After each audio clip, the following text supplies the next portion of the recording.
അപ്പം നമുക്കിത് കൊണ്ടുപോയി കറി വയ്ക്കാം.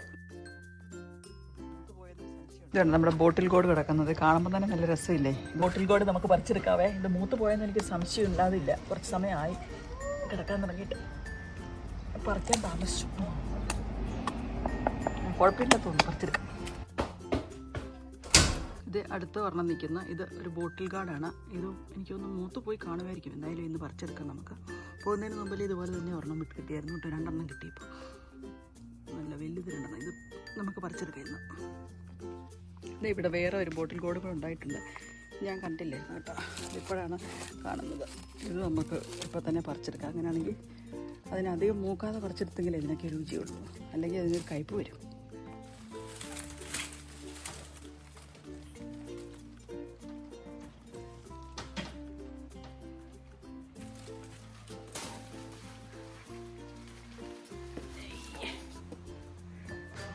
ഇത് കണ്ടോ, നമ്മുടെ ബോട്ടിൽ ഗാർഡ് നമുക്ക് പരിപ്പിൻ്റെ അകത്തിട്ട് കറി വയ്ക്കാൻ വേണ്ടി ഞാനത് മുറിച്ചെടുക്കാൻ പോവാം. നമുക്ക് കാണാം.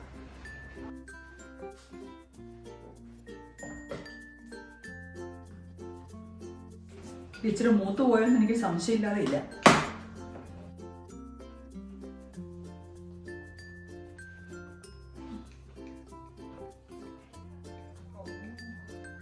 ചക്ക വെട്ടുന്ന പോലെ വെട്ടണം.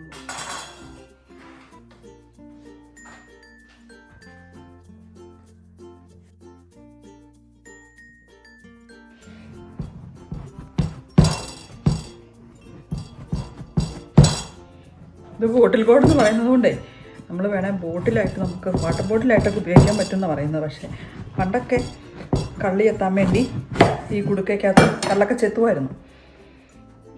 അത് പക്ഷേ നന്നായിട്ട് ഉണങ്ങി കഴിയുമ്പോഴൊക്കെ ആയിരിക്കും. ഇതെങ്ങനെയാണാവോ? ഞാനീ പക്ഷേ ഈ ചെടി നട്ടതൊന്നുമല്ല കേട്ടോ, തന്നെ ഉണ്ടായി വന്നതാണേ. കഴിഞ്ഞ വർഷം എനിക്കിതുണ്ടായിരുന്നത്, അതുകൊണ്ട് ഈ വർഷം അത് തന്നെ ഉണ്ടായി വന്നു.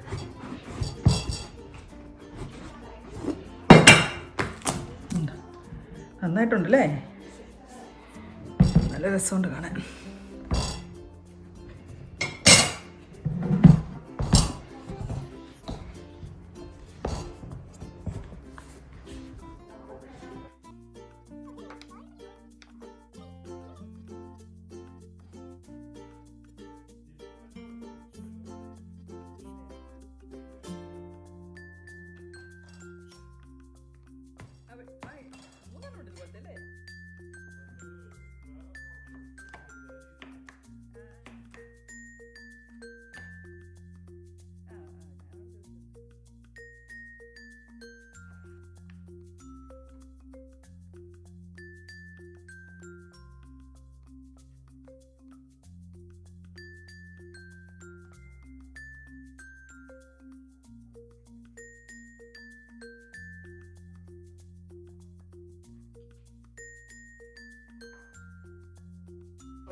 ഇട്ട് കൊടുക്കാം നമുക്ക്.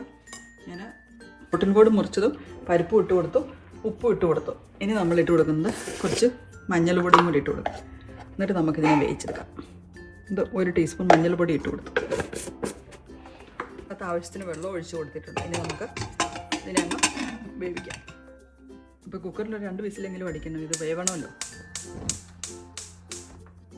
2 വിസിലടിച്ച് കഴിഞ്ഞപ്പോൾ ഞാൻ ഓഫ് ചെയ്ത് കുക്കർ തുറന്ന് നോക്കി. ഇത് വെന്ത് കെട്ടിയിട്ടുണ്ട് കേട്ടോ, നല്ല ഗ്ലാസ് പരുവത്തിലെത്തിയിട്ടുണ്ട്. അപ്പം വെന്തിട്ടുണ്ട്. ഇനി നമുക്കിതിനെ ഒന്ന് ഉടച്ചെടുക്കാം. ഉടയ്ക്കാൻ വേണ്ടി ഞാൻ നമ്മുടെ പൊട്ടറ്റോ മാഷർ എടുത്തിട്ട് ഇതുപോലെ ഒന്ന് ഉടയ്ക്കാം. അപ്പോൾ ഇത് ഒത്തിരി കഷ്ണമായിട്ട് ഇങ്ങനെ കിടക്കത്തില്ല.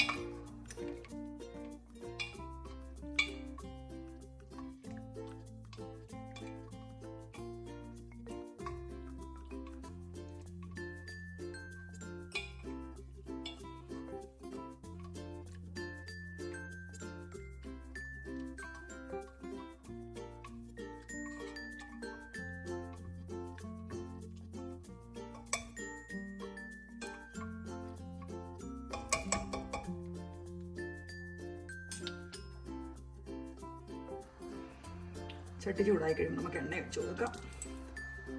നമ്മൾ കടുക് പൊട്ടിക്കാൻ പോകണം. അതാണ് നമുക്ക് ജീരകം ഇട്ട് കൊടുക്കാം, കടുക് ഇട്ട് കൊടുക്കാം. 1/2 ടീസ്പൂൺ വെച്ചാണ് രണ്ടും ഇട്ട് കൊടുത്തിരിക്കുന്നത്. നമുക്ക് മൂടി വെച്ച് ഇത് പൊട്ടിത്തെറിച്ച് പോകാതിരിക്കാൻ വേണ്ടി മൂടി വയ്ക്കാം.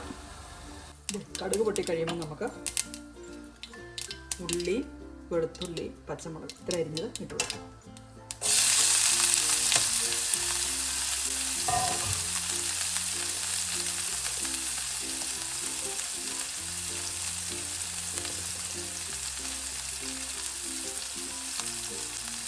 നമുക്ക് കരിവേപ്പിലയും കൂടി ഇട്ട് കൊടുക്കാം. കരിവേപ്പില ഇട്ട് കൊടുത്തു.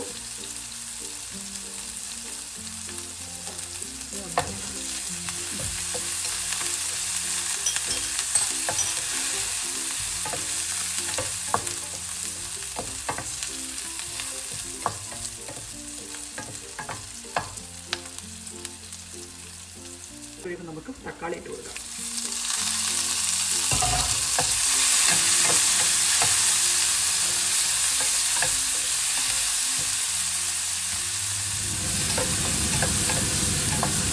ഇനി നമുക്ക്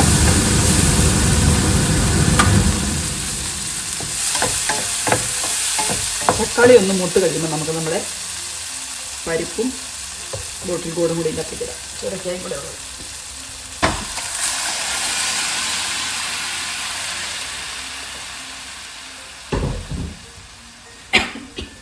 ഇതിവിടെ ഇരുന്നൊന്ന് സ്വല്പം പറ്റട്ടെ കേട്ടോ. നമുക്കൊന്ന് ഉപ്പൊന്ന് നോക്കിയേക്കാം. ഉപ്പില്ലെങ്കിൽ കുറച്ച് ഉപ്പും കൂടി ഇട്ട് കൊടുക്കാം.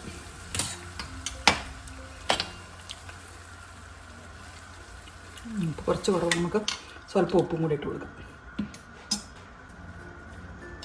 1/2 ടീസ്പൂൺ ഉപ്പും കൂടി ഇട്ട് കൊടുക്കുവാണേ.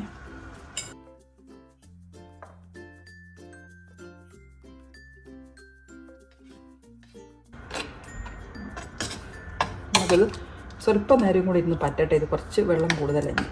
ഇച്ചിരി ഒന്ന് പറ്റുമ്പോഴത്തേക്കും നമ്മുടെ തക്കാളിയൊക്കെ ഒന്ന് വെന്ത് ഒരു സ്വല്പം പുളി ഇറങ്ങുകയും ചെയ്യും. നിങ്ങൾക്ക് തക്കാളി ഇല്ലെങ്കിൽ പുളിവെള്ളം ഒഴിച്ച് കൊടുത്താലും മതി കേട്ടോ.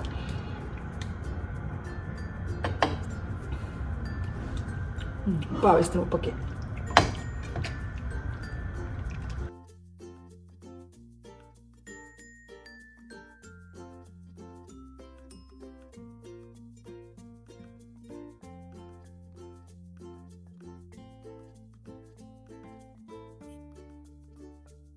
കുറച്ച് മല്ലിയില അതിന് മുകളിലേക്ക് അങ്ങ് ഇട്ടെങ്കിൽ അടിപൊളി